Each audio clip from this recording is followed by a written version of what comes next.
There does seem to be a growing feeling in support of Michael's point of view. A new poll out this week showed that public support for the president's handling of foreign policy has hit a new low of just 37%. And here's what House Speaker John Boehner had to say this week about the president's larger foreign policy.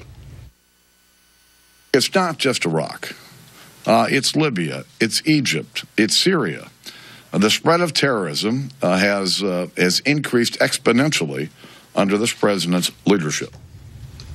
And it isn't just John Boehner, as we saw from the poll. There's a growing feeling among Americans that the president's war on terror isn't working.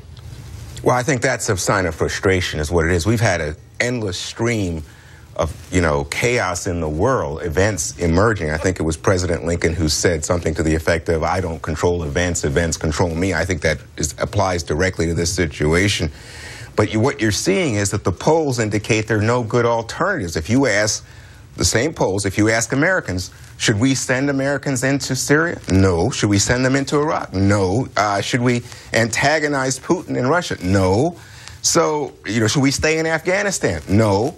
So in a sense, the president's reflecting American attitudes, but he's having to deal with this, a band of troublesome players and failure in terms of Maliki. It's Maliki's failure in Iraq. Let's not confuse that.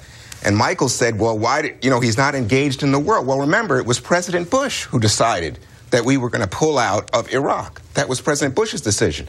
So you have a situation where this president is trying to manage things. I think the poll, Chris, reflects frustration, not a lack of faith. And when you start to hear people like Boehner, like Dick Cheney this week in the Wall Street Journal, critical of this president, I think people are then reminded, gee, I might not think the president's doing such a great job with this, but boy, I'm glad he's not the Republicans whose rating is even lower than the president's.